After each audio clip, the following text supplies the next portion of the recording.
If you look at the top of this book, it says becoming your own banker. Jason, you and I have talked about your own a lot in the last couple of years. Lately I'm really focused on becoming. Mm-hmm. Becoming is something that you're doing. You're becoming a better version of yourself. You're becoming a better banker. You're becoming a better knowledgeable person about your personal finance. You're becoming a better habit maker. You're becoming a better family steward for the money that flows through your hands that you are stewarding for the generations that follow you. Becoming is an action word. Becoming your own banker is an action. You're not just the banker all of a sudden. You're becoming it all the time. I'm always becoming a better version of that. Recognize that this does take some effort. Don't look for shortcuts. Don't reach out to some advisor and say, can I just show me an illustration? First off, if someone asks me that question, my response is no, I can't. And I won't until I understand if you're ready to see one. And then we absolutely will do that.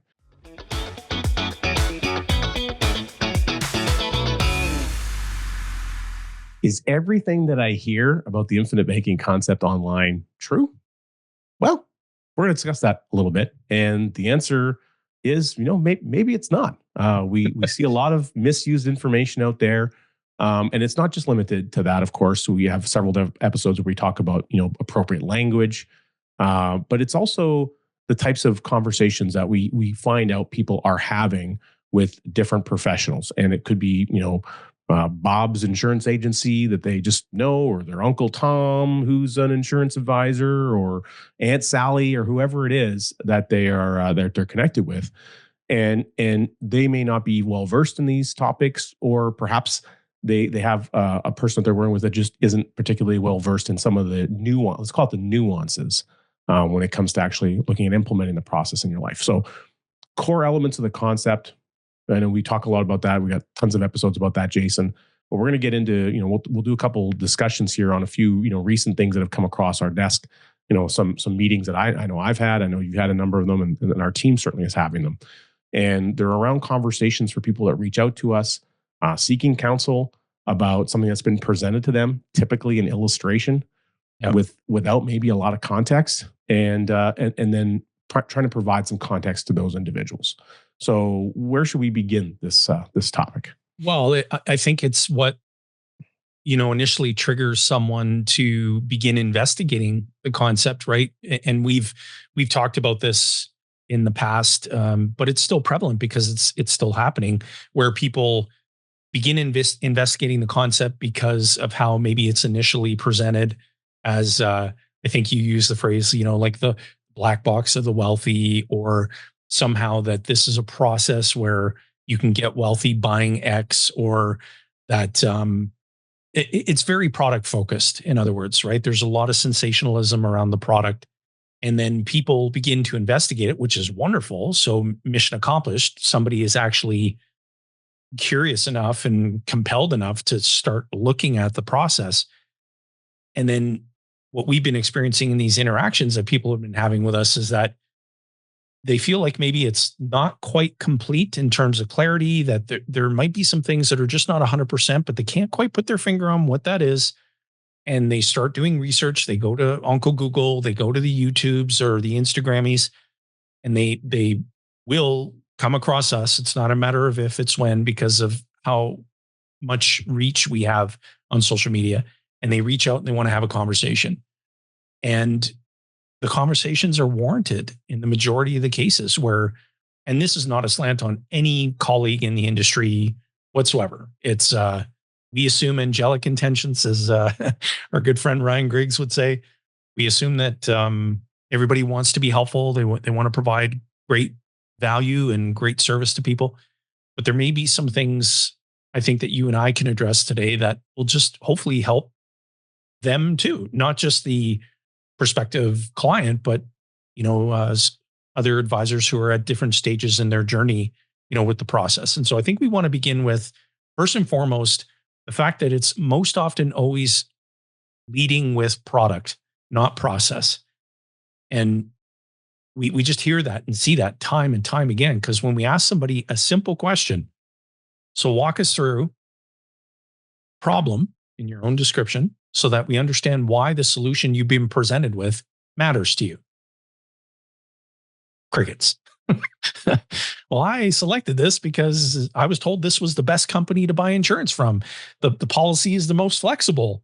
The dividend scale interest rate is higher. The policy loan interest rate is lower. I understand all that. Those are all product attributes, but walk me through the problem so that the solution that's been recommended to you, I can understand how that is going to be most helpful to you. Crickets. In other words, Yeah. the process discussion is limited to policy loan activity. Here's how quick you can access them. Here's the process of repaying them. That has nothing to do with the infinite banking concept whatsoever. And actually, even especially given some recent conversations, not even those topics are happening to some degree, and so it's there is the nuances of utilization are important to understand if you're going to be incorporating the process of becoming your own banker, because it is a utilization concept. Right. It's not a set it on the shelf and let it collect dust concept. Right. It's not a dollar cost average your way into a long-term stock portfolio strategy. It requires utilization to develop the habits necessary to be successful at the process, so that you can also relate those habits to your family members so that they can create continuity on the process when you're gone. All right. So there must be utilization in order to be fundamentally successful. And the policy owner's behavior is far more critical than the behavior of the insurance company. And that's been absent from these discussions that have been coming up so walk me through, like, whose behavior do you feel is more important? And the person's like, what do you mean? Like, I'm not sure I understand the question.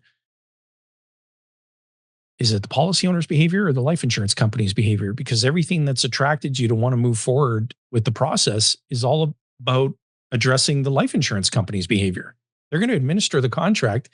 You pay the premium, they administer the contract. The cash value is going to grow daily uninterrupted, which, again, cash value is not money. For any of our advisor colleagues in the industry out there, please ensure you develop a clear understanding of that, because we hear things like you can borrow and have all your money growing uninterrupted. It's not money that's growing uninterrupted. It's equity in the policy that's growing uninterrupted. There's a distinction there. And so, again, it's the fundamentals that just are absent. The policy owner's behavior, the discussions that need to be had around that, and the significance of it. Nelson's book is 92 pages. Now you take out the glossary and the epilogue and a couple of blank pages that are in there, and you take out some illustrations. I think you end up with, I can't remember the exact number, but when you boil it down to core elements, there's like 56 pages, really. Yeah. And so there's no excuse for not reading it, by the way, if there's only 56 pages. So anyone that has an excuse that you don't like to read, get over yourself and just get it done, because it's 56 pages. Like, honestly, it's not a big deal. If you want to know how I recommend reading it, you can send us an email or whatever, or comment on the YouTube channel, and we'll figure out a way to get you a copy of the letter that I send people. But that 33% of the whole book is based on human behavior. Right. So 1/3 of the entire element of the whole process is behavior based. That should tell you something. And it's all the most important stuff. And it all begins there. So if it all begins there, then your process of learning should begin there as well. If you're new to this, or you're just learning this for the first time, or maybe you were referred here by a friend or whatever, recognize that you have to go through a learning process. We get a lot of people who reach out and they say, I just want to get started. I want to get this going now. I'm like, cool, that's great. But what is it that you actually know? You Right. may be excited. You may want to do this right away, and that's fantastic. But don't let your exuberance outweigh your rational elements of understanding if it even makes sense for you to do that. Okay. Okay. People will learn, we have a great webinar on debt recovery, debt recapturing. And they get really excited. Well, I want to go do that. I'm like, okay, cool. But why is it that you want to do that? Do you know how you can do that? Do you have money left over at the end of the month, or are you spending it all and you're negative cash flow and you're going backwards and you actually need a different kind of help? So just because there's a thing that can help you in an area doesn't necessarily mean it's the right fit for you. You have to go through some of these learning hurdles. And I was chatting with a marketing guy recently about the learning process, and that that it takes a while to go through some of this information. When you have whatever 8,000 videos that we've got, or whatever the heck the number of videos we have, Jay, between the podcast and the Bankers Vault channel and shorts and everything, all the podcast interviews that we've done on other people's shows, it's a lot of content to go through. No one's saying you need to go through all of that, but you do need to go through some. Nelson's book, it says right there on the very first page, page 3, that it's the workbook for a 10-hour seminar. We're not saying that you need to dedicate 10 hours, but if you read the book, you've committed about 2.5 to 3, maybe 2 if you do it the way that I tell you to do it. And so then you watch Nelson's documentary film, that's 1 hour. You watch 1 or 2 podcast episodes, maybe that's, another hour of time. You've got about 4 hours of investment into your own education. And now you should be able to have a pretty good idea, is this something you want to implement in your life or do? Is this something you want to explore further by meeting with an individual, or is it not? And if it's not, then tip your hat, wave goodbye, see you later, good luck, thanks for coming by. You don't need to go waste anyone's time to try to figure out what an illustration looks like if you don't understand any of those other things, because none of it will matter. Honestly, none of it will matter unless you understand those core elements. A lot of this stems from a conversation I had recently with a gentleman, and nice guy. I'm not sure exactly if we'll be able to help him or not. I'm pretty confident we will if he chooses to go that route. But he's got some things to learn, and he reached out because a common friend, so a client of mine is also a friend of his. And originally, he wanted to introduce that individual to me, but the individual found someone else's information. They wanted to go through that information, and they were very focused on, I think, something to do with tax savings or whatever. The result is they got presented an illustration, and the illustration, I haven't seen it, but based on what he told me and conveyed, I'm like, it wouldn't be a bad policy, right? But it wouldn't solve the things that he was looking to do. And he said, "Well, no one asked me those questions, Richard." I'm like, "Well, why not?" I'm like, "Well, I don't know why they didn't ask me those questions." I'm like, "Well, you have multiple businesses. You have businesses in both U.S. and Canada. You have some complex tax issues to sort out. You have 3 kids." I asked him if they asked about doing policies on his children. And the oldest is 17, so they'll be turning 18, which means he's going to be become not more difficult, but it'll certainly be easier if he can become owner of the policy while she's 17, rather than having to do it after the fact. And no one asked them, the advisor he was communicating with didn't ask about kids' policies, didn't make any suggestions about that, didn't think it was critically important. And in the whole aspect, all the conversation was around a contract and a death benefit and the ability to take loans. There was no discussion on how to take the loans, that he wouldn't be able to access a policy loan for the first year. When I told him that, he was very upset because he needed to use the money. He actually wants to become the bank for his business, right? Because he's tired of dealing with banks. I got to the core of it and I said, what do you really want this to do? He's like, "I'm tired of dealing with banks. I don't like it. We're in 2 different countries. We're growing. We have capital availability. And I believe I can finance the operation, but I want to do it efficiently. I want to use this process. I've read the book, but I don't want to be beholden to some third-party lender. I want to be able to have that control for me and my business partner back, and I want to do it through this process." I'm like, "Okay, well, that's pretty clear. Did you convey that to the other person?" I was like, "Well, I thought I did." It's like, "Did they explain how this product will help you do that?" It's like, "Well, not really. They just said I could take loans." I'm like, "Okay. Did they indicate anything about how difficult it might be to get the loans, how long it might take, how they might not process them properly if you make repayments, how sometimes those, and because I have experience with that particular insurance company, I have a policy with them, and frequently when I've been taking loan transactions, it hasn't gone. Let's just say it hasn't gone smoothly, would be an understatement. And Jason, you've likewise experienced some of those challenges with that similar insurance carrier. 100%. Doesn't mean that they're a bad carrier, and it doesn't mean that they're bad policies. So No. I'm very happy I have it.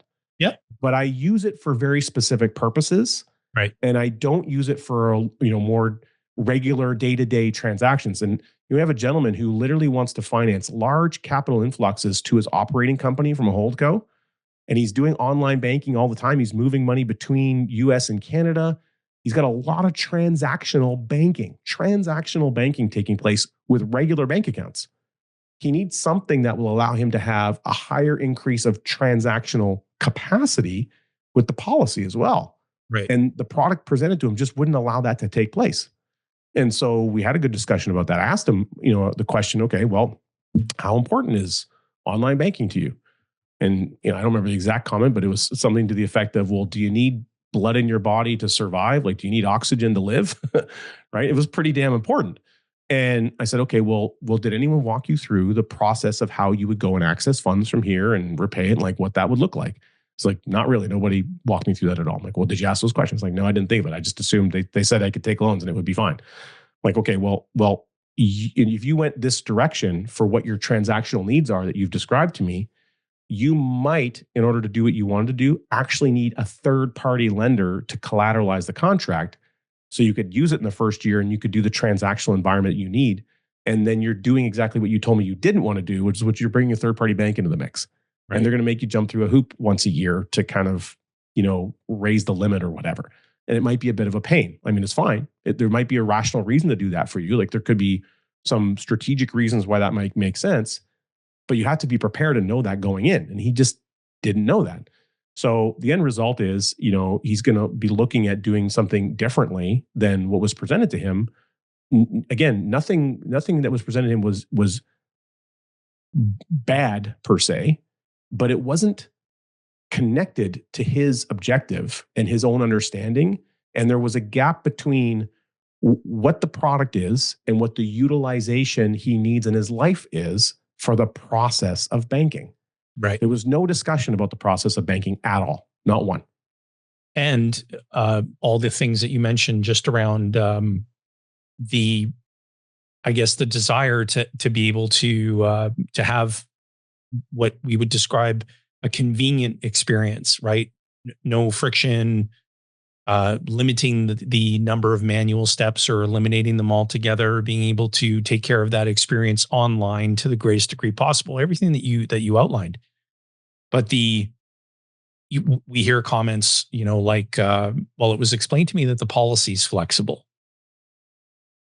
Okay, that may in fact be true, but the person hearing that may conflate that with these other things. Oh, well, certainly flexible means that it's going to address all my issues. When I hear flexible, I think, okay, can the policy do yoga? Like what exactly is it that how bendy is it that you're talking about? And again, we're just sharing this just to provide clarity and value. That's all. Every reputable life insurance company that provides dividend paying whole life insurance contracts has flexible policies. But what we encourage people to do is to ask really insightful questions around the experience and the process of requesting loans, repaying loans. Is that online, offline, combination of both? What has your experience been like, customer service wise? Because that matters, especially for people who have a whole lot going on in their lives. And the last thing that they need is any added friction or frustration or tension, or purchasing something under the guise of believing that it was going to address all their needs, only to find out that it's not, that it's a bad product. Product is right. I'm sure the design is right, and for that individual. But a lot of things were missing around what exactly it is that gentleman truly wanted, only to find out that with that particular product and that particular company, he was not presently going to get what he wanted. And so that triggers frustration or whatever the case may be. And all that you've done, I wasn't part of that conversation, but all that you would have done is investigate what he truly wanted. And does what he wanted actually make sense? Right. Relative to implementing the process. Right. And what has he done for education? He needed to explain. He'd read the book, he'd watched, a few webinars, he'd done several of the steps. He was knowledgeable about several things. He was already familiar with the idea of economic value add. He was implementing that to some moderate degree, kind of like like with a sinking fund model, in his business a little bit. So he's he's developed and he's doing some of the habitual things. He fundamentally is ready to migrate those habits that are already conducive, and he's got a profitable business, and he's expecting growth, but he knows he's going to need to fund that growth. Right. And he needs his capital, that rather than sinking all of his capital into growth and putting it all at risk, he wants to mitigate the risk and also get the coverage in place, while also there's a component of it builds to an exit strategy. There's a whole number of great things here. And so, the other piece of this too, Jay, is like, again, the idea of like quote unquote flexibility. It was described to him that the contract presented, the illustration presented, would have this thing called that I think the term used was unused contribution room, which is not true. It's inaccurate. That's an RRSP, a registered retirement savings plan type of a discussion, and it's misleading because it's not accurate. And what every insurance contract has is they have an exempt room. Right. This is the tax exempt room that you're able to put in, extra flexible premiums, paid up addition premiums, if you're approved for it. If you've got a rider in place that allows you to do that, it was proved at the time of application, et cetera. What are you able to do on an annual basis? And there's a lifetime limit. Okay, most insurance companies, at least in Canada, they calculate that to age 100, and the United States age 121, and they'll say, roughly speaking, on a per year basis, you can put in, I'll just pick a random number. Let's just say you can do $50,000 a year of flexible premium. Okay. And then you take, so if you're 50 years old, and I'll use age 100, so that's 50 to 100 is 50 years. 50 times 50,000, I can't do that math, but that's what going to be, was that 250, whatever. It's a lot. It's a lot. Anyway, it's a boatload of money. Okay. So that would be your lifetime limit if we just kept it simple like that. Okay. You get $50K a year until age 100. But you're not able to do more than that $50K a year. You can't do $50,001. All right. And there's other companies that might do it in such a way where say, hey, look, we're going to pre-approve you for a lifetime limit, but rather than letting you have that same equivalent amount, we're going to reduce it to a lower amount because we need to manage our risk. There's a risk to the pool. We're going to let you have a little bit more leeway on a per year basis, but we're not going to give you the same lifetime limit. All right. So with that in mind, actually here, let me, I'll bring up my calculator. I'll calculate the numbers so I have a better range here for our listeners to understand what we're looking at.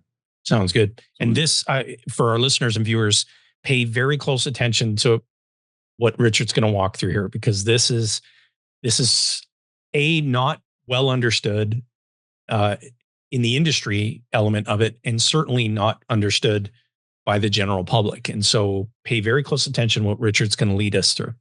So in the example I gave, so we got 50,000 a year for 50 years. We got a 50-year-old person, 50 to 100, 50 years. So that's $2.5 million. Years times 50 grand is $2.5 million. That would be the quote unquote lifetime limit that's pre-calculated. Yeah. But if you don't put 50 in that in a given year, you don't get it back the next year. You get the same amount next year, but you don't get unused room. It doesn't it doesn't carry over and carry forward. Okay.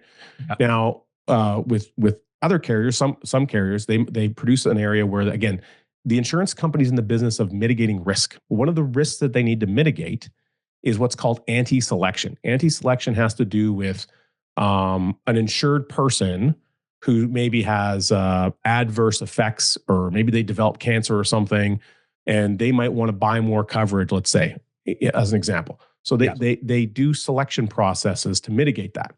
Well, if you're approved for insurance and you develop, let's say, a cancer, they wouldn't approve you to keep doing that. But if you've already got it in place, you're allowed to keep doing it. Does that make sense? As long as you keep it going. Yeah. And so in order to mitigate those risks, they have to set some limits. Some companies set the limit on an annual basis. Other companies set it on a lifetime basis. And so another company would say, look, we're going to let you have a little bit more leeway on a year-to-year basis, but we're going to reduce the lifetime amount. And so they won't likely approve the same $2.5 million. Maybe they'll only approve $1.5 million. Right. So now you might have a little bit more wiggle room on a per year basis, more quote unquote flexibility, but the lifetime flexibility is actually lower because they won't approve the policy unless, again, given your financial condition, it really just depends on the individual, depends on how the policy is portrayed, how it's illustrated, and then how, cover letter is written to the insurance company to defend the rationale. But I know on many occasions I've had individuals denied that extra flexibility room. So, understanding this is really important. And now, if you're using that, let's say with company B, you can put in the same 50,000 that year, but you don't do it. Well, the next year, maybe you might be able to put in 60 or 70,000. Right. It doesn't mean that you got a carryover amount. What it means is that the tax exempt room of the policy for that year has changed, maybe because you got a dividend, the dividend bought more coverage. And they're just giving you more flexibility on the tax exempt room available in a given year. But if you missed it the year before, you still missed it the year before. Right. It's not carrying forward. There's no such thing as that. That's how RSP contribution room works. That is not how it works with an insurance contract. So these kind of things are misleading, and the type of language being used is misleading. And if a policy owner believes that they have unlimited carry forward room and then they find out that they don't, that could be a challenge. Add a little bit more to the equation, Jay. I don't want to make it overcomplicated, but if we have term insurance in the mix, yep, and this is very a common, again, I don't want to speak to US design here, but it's a common utilization in many formats. Term insurance it's temporary insurance, term temporary. It can temporarily increase the exempt room of an insurance contract. Right. And so this is often utilized in designs from advisors to create a false sense of extra room to be able to maybe put more premiums in, flexible premiums. Now, on the surface, that's fine. But for those watching on YouTube, I'll give you a little visual example. I got a water jug here. Okay, the water jug is about half full right now. I've got some kind of an electrolyte drink in here. It's actually quite delicious. And so just imagine my water jug. It's got a lid on it. If I filled this all the way up to the top, but I kept pouring it in, fluid is just going to flow out over top. It's totally full. It will not accept any more fluid. Okay, That's right. It's maxed out. So imagine that's the year contribution room. That's the annual maximum flexible fluid that we can put into the jar. We can't put any more into it. Okay. Now, if we have used term insurance to create this jar size, okay, this jar is the whole life plus the term connected. Okay. But at some point in time, the policy owner decides that they're going to get rid of the term insurance, maybe because they're at the 10-year renewal or the 20-year renewal. Or maybe they decide, you know what? I got a cancer diagnosis. I want to convert that insurance and I want to strip it off policy one and I want to create policy two. Okay. So these are common reasons why you might move that term insurance off. Okay. Renewal time frame is the most common. And the second common option is when you want to convert it to create another policy. All right. So just imagine if I take my hand here, and if for those of you listening on, I'll just audio only, I just chop like a saw and I cut this jug in half. All of that fluid in the top half is got to spill out. It's got to go somewhere. Right. There's no more room in the container. Okay. Well, imagine if that was tax exempt room and you'd overfilled the container and now you're chopping it off because you got rid of the term insurance. And so the total exempt room goes down. That means there's not enough exempt room to hold what's in there. That can create a taxable event. Okay. They would use like terminology like a mech in the States. Here in Canada, we don't have the same terminology, but essentially you've overstuffed what the contract can hold based on the exempt room. Right. And it creates a taxable event to the policy owner. And so that could be very dangerous. And it's not well explained to people, I find. And we meet with people day in and day out all the time. We have a team of people that meets with people all the time, and we're hearing these stories about things that are not getting explained to them. And so when that event happens, if you don't know it's happening or what causes it to happen, the policy owner's behavior could create that taxable event if they don't know any better because they did too much funding at the wrong time. They needed to convert the term too early. Like any number of scenarios could create an adverse scenario with the policy owner if they're not well informed and don't understand. And it doesn't need to get crazy complicated. The key is to have an appropriate discussion about that possible event taking place to know that it's going to happen so that you can plan accordingly and to make sure you understand the guardrails that are there. So it doesn't mean that it's bad policy. That's not the case at all. It just means that it requires an important knowledge base that needs to be regularly and continually discussed with the client so that the client is aware. Because I don't know about you, Jay, but I've had meetings with people 10 years ago, and would you believe it? They don't remember every meeting that we've had. Right. It's kind of like you and I, we've known each other a long year. If I were to look back in all my memories, I can't picture every time you and I went for wings and beer. Yeah, that's very true. And people forget stuff. Like seriously. Yeah. This is important. This is not little trivial things that we're talking about here. These are potentially heavily financially impactful events that must be well understood and well managed. But the person that needs to manage it is the policy owner because they're the only one that can. An advisor can't manage it because the policy owner is in total control. Yeah. And they can at any time cancel the policy. They could cancel the term rider.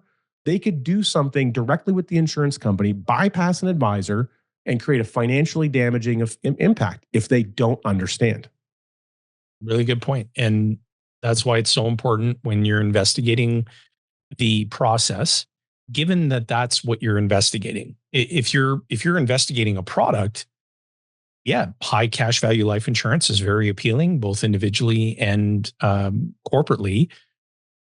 Investigate the product. If you're investigating the process, make sure that you're gaining clarity on how the advisor is going to help you best utilize the tool, because Nelson always said that you can put the best tool for the job in the hands of an incompetent.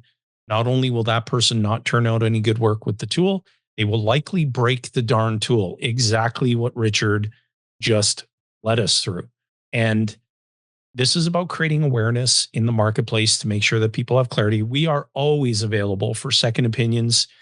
We have no interest in pursuing other advisors, clients, or anything like that. We have zero interest in that. We have more leads than we can handle.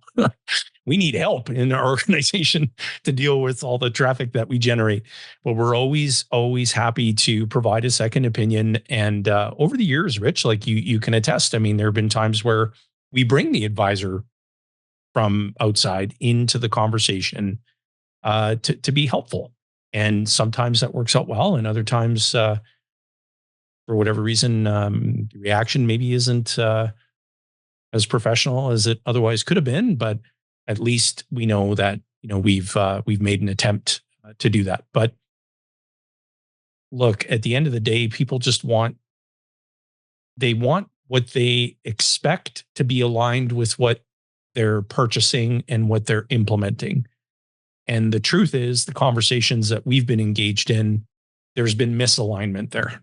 And it's important for us to just create some awareness around that and provide additional clarity.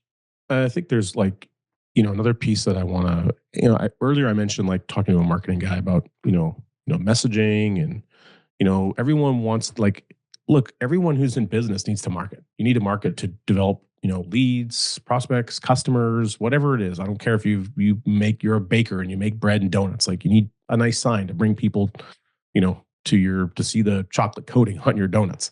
Yeah. All right. Everyone needs to do that. And we're no different from that vantage point. Right. And so recognize that marketing is meant to create curiosity. It's to get people to reach out to you. That's its purpose. That's its function. But marketing is an education. Okay. And if you are interested, you're going through this process, please do not get your information from 30-second and 60-second TikToks and TikToks and Instagrams or whatever they are. I mean, if that develops curiosity for you, that's fine. But that is not a method to learn anything of value. Right. If we're talking about something that's going to be a fundamental component instituted in your financial life, potentially for generations of your family members, is it reasonable to think that a 30-second TikTok can explain how that's going to work for you? It's not. It is absolutely unreasonable. Yeah. Is it reasonable to think that you can have a 30-minute conversation with somebody or even two 30-minute meetings and all of a sudden and see an illustration that you've never seen before, don't know anything about, and somehow feel like you're ready to get started? Now, a lot of your learning will come once you're in the process. Once you get that first policy and you begin taking loans and repayments, a lot of the real core components happen once you begin. Nelson used to say this is more caught than it is taught. Okay. Yep. He said you catch it. But please, I just really would wish that people would take a little bit more time and go through more content. Like, yes, it is important to get started. Of course it is. We absolutely want people to do that. But what we don't want people to do is to rush through the process.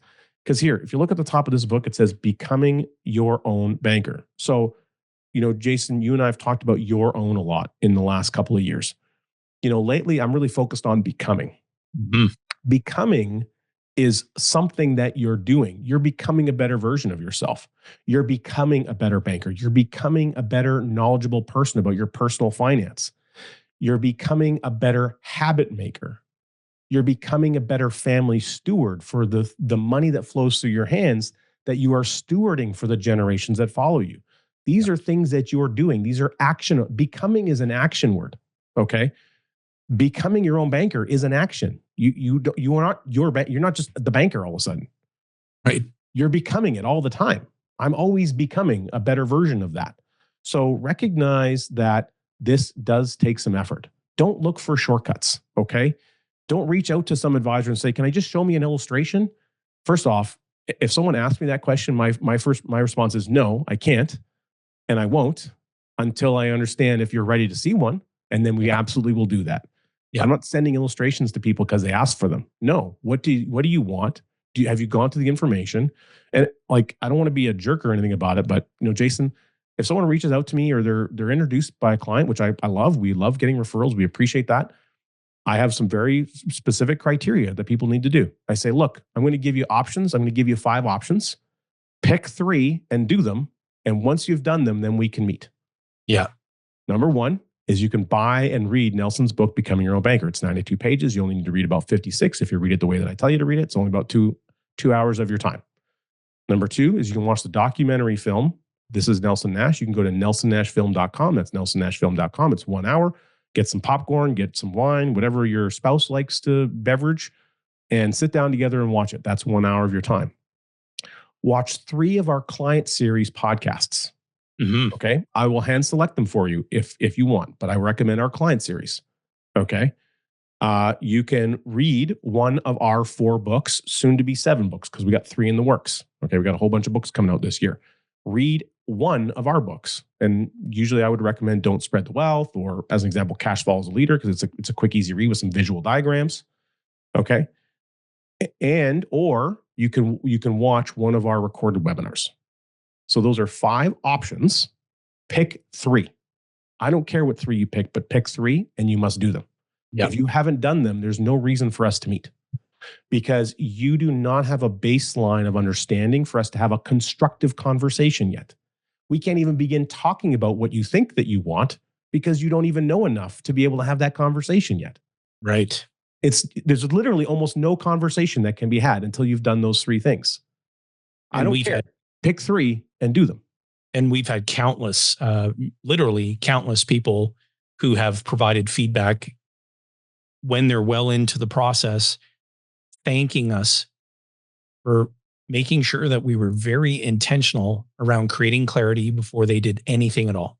And that comes up all the time. Thank you, thank you, thank you, thank you, thank you. And we're incredibly blessed and very privileged to serve.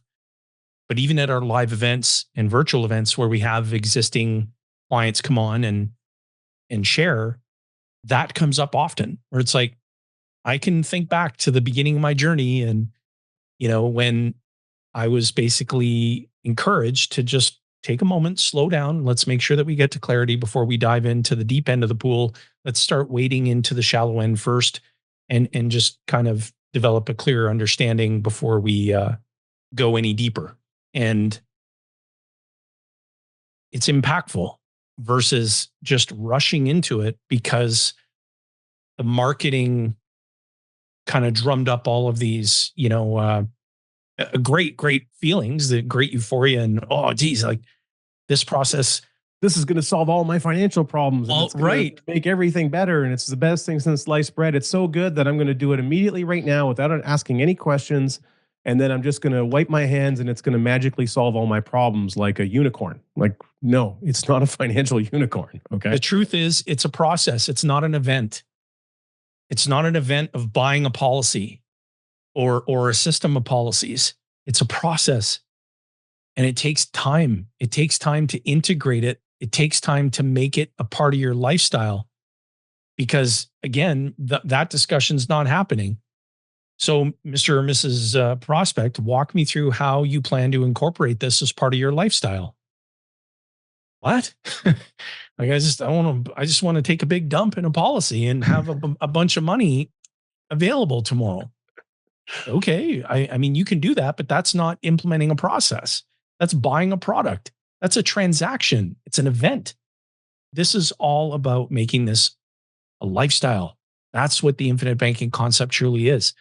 And Rich, given how long we've been doing this, since myself, since July of 2008, you were just literally the next bus to pull up to that transit station a year later, and you hopped on the bus. And so we've been doing this for considerable amount of time. And we meet with advisors who are at different stages of their journey, and we could almost map out chapter by chapter if they continue being receptive to learning new things and not arriving in knowledge and not sensationalizing the message. We could literally map out chapter by chapter what their growth curve is going to look like.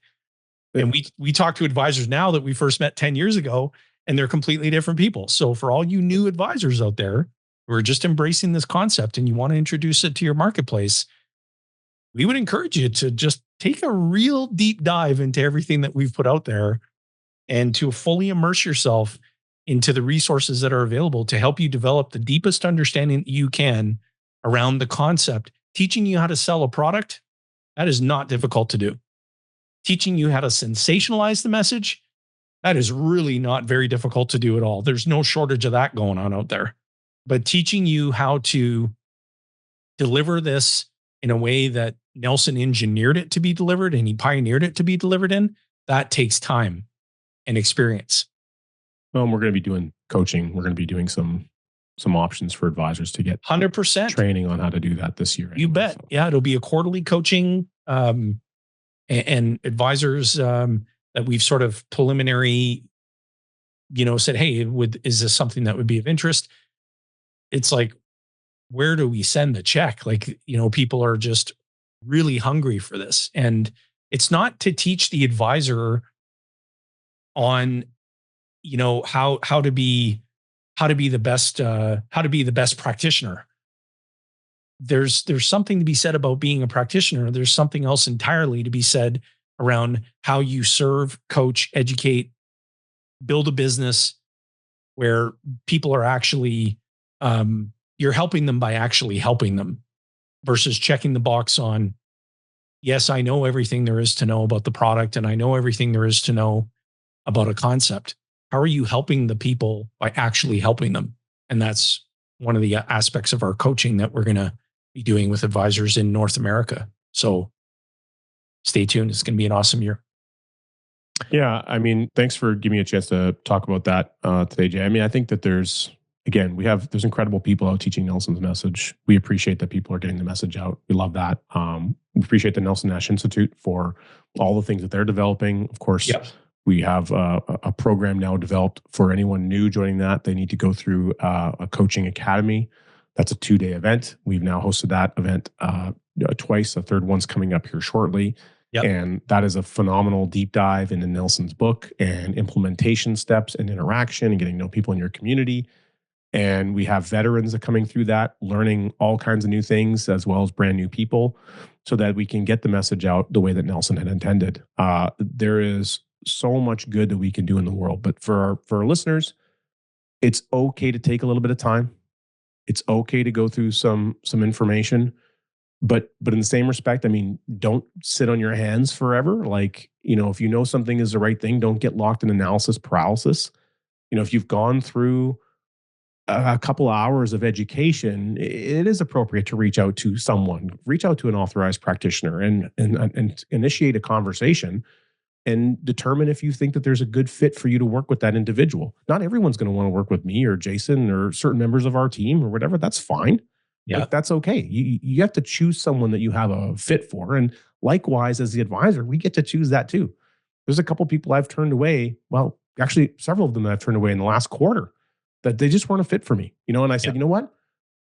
Love this interaction, love to be friends. I tell you what, I'm going to introduce you to so and so, and I think that you'd be a good fit for that individual. You're in Yeah. a good geographic proximity. You have some similar mindsets, blah, blah, blah. You got some similar hobbies. Maybe you'd be a good fit.